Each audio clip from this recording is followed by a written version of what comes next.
Diga que você ama o Satanás.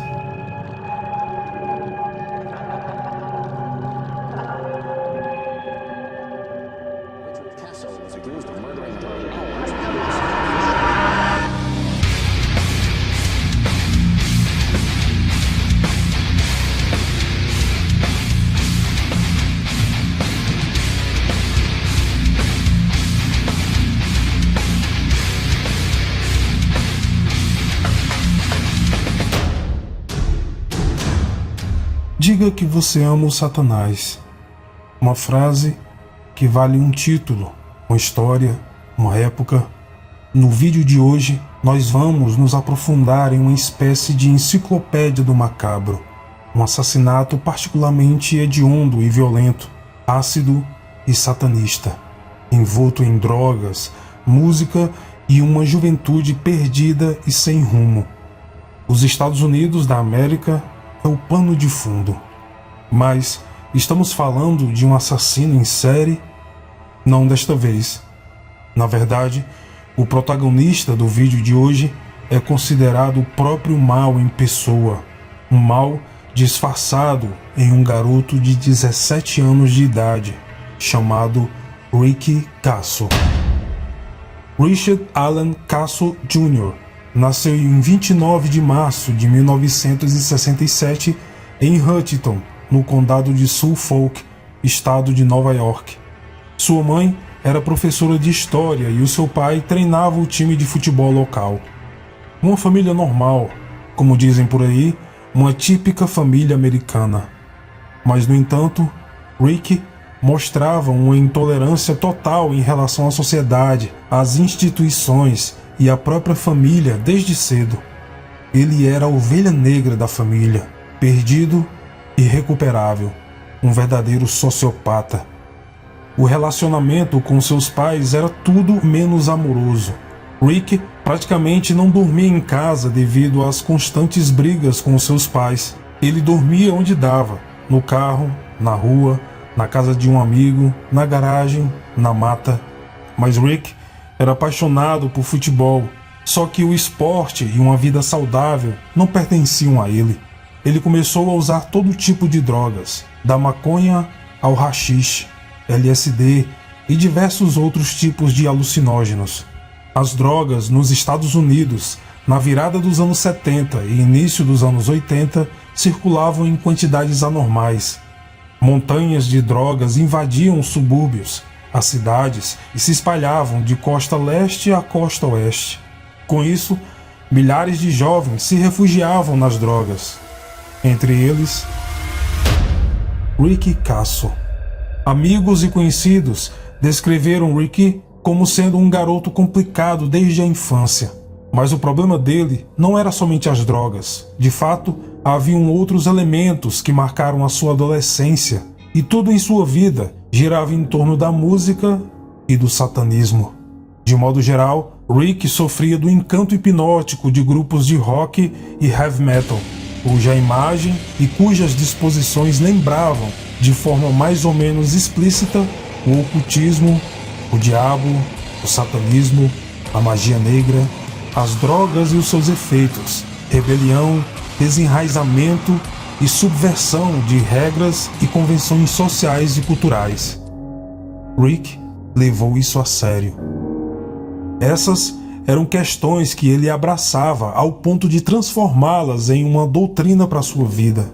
Aos 17 anos, Ricky Kasso era um jovem que não estava mais à beira do precipício.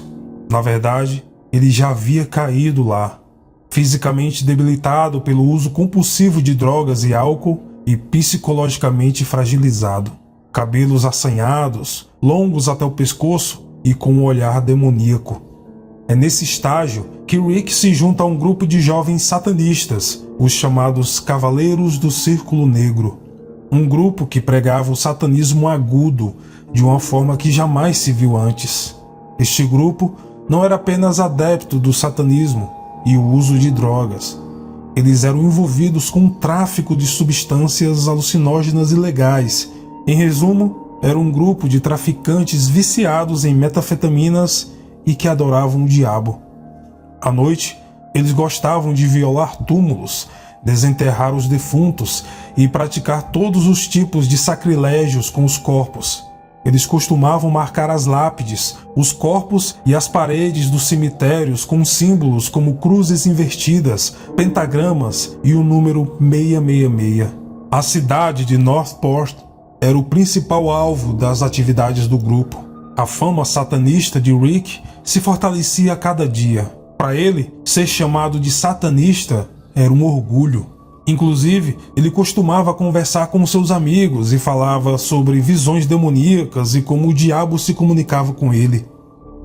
Constantemente citava Anton LaVey, fundador da Igreja de Satanás, e citava trechos do livro A Bíblia Satânica.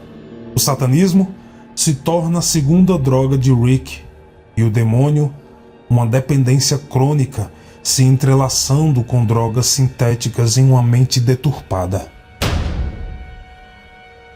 Os seus pais, numa última tentativa desesperada de recuperar o filho, levam Rick ao hospital psiquiátrico South Oaks. Rick, apesar de sua pouca idade, prova ser um impostor e simulador experiente. Inicialmente, como dito mais tarde, ele é apresentado aos médicos pelo que realmente é: um viciado, adorador de Satanás. Mas então, só para sair do hospital, ele consegue persuadir os médicos. Promete voltar à escola e a abandonar as drogas e o satanismo. Jovem e convincente, Rick então deixa o hospital. Algum tempo depois, ele é preso por profanar túmulos. Mas, como tem somente 17 anos, é detido por cerca de um mês em um instituto para jovens infratores. Lá, ele adoece com pneumonia e é internado no Hospital Judaico de Long Island. No entanto, os pais tentam aproveitar o imprevisto para prolongar a internação hospitalar e lhe oferecer um tratamento psiquiátrico adequado. Mas os médicos, quase que inacreditavelmente, não percebem em Rick tendências psicóticas ou sociopatas particulares e perigosas e negam o pedido dos pais. Quando a pneumonia é curada, Rick é liberado.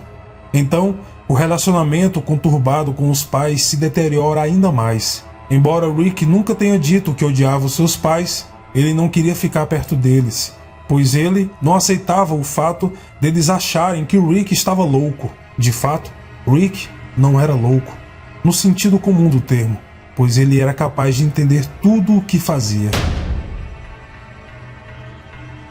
Na noite anterior à sua audiência por profanação de sepulturas, ele vai dormir na casa de um de seus amigos. De manhã, Rick vai para casa, mas o seu pai o impede de tomar um banho e tomar um café da manhã.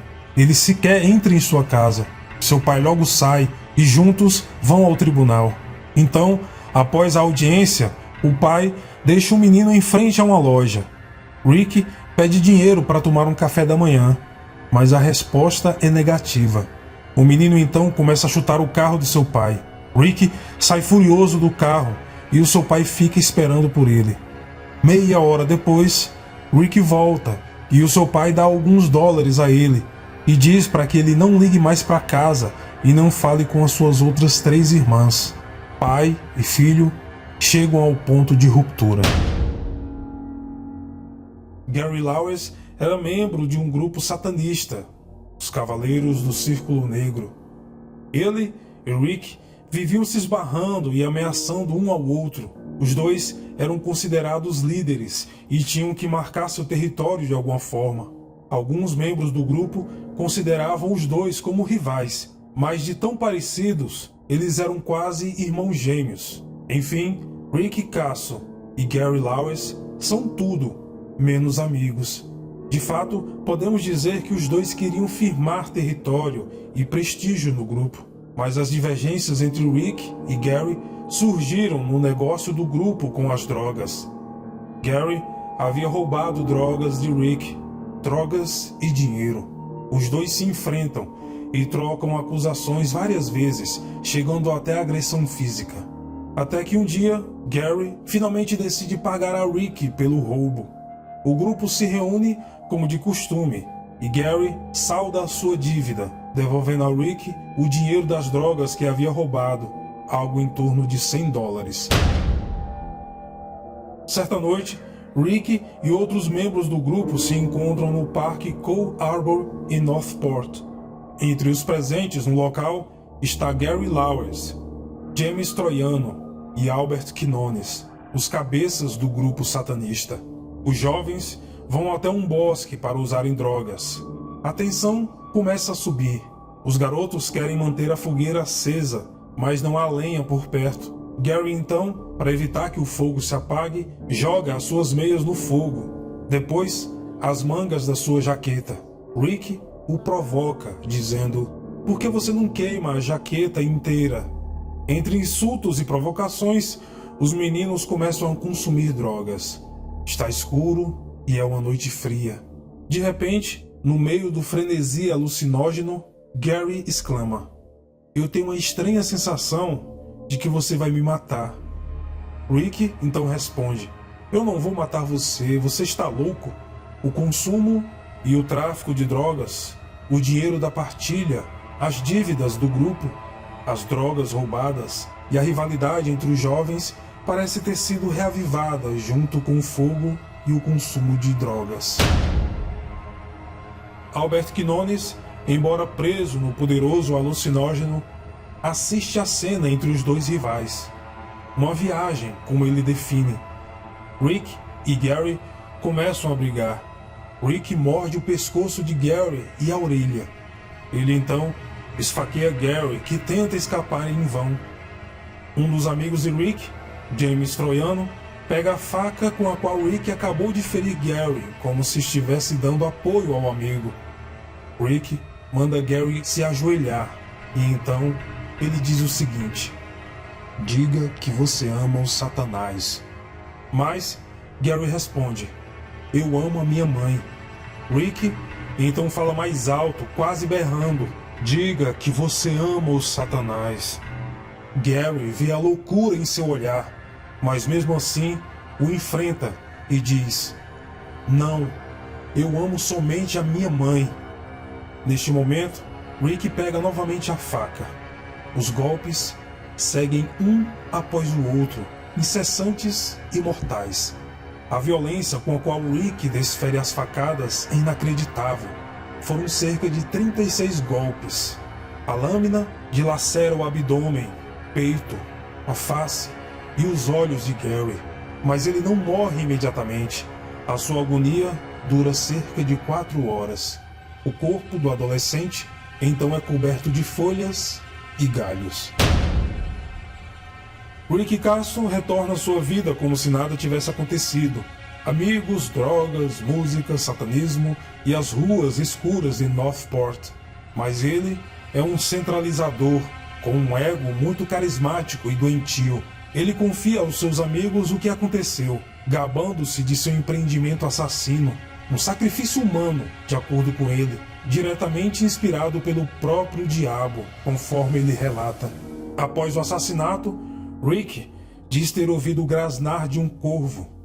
Isso indicaria que o demônio o estava abençoando naquele momento, como se fosse um batismo. Ele chega a levar os seus amigos em uma macabra peregrinação à cena do crime, para mostrar o corpo de Gary em decomposição.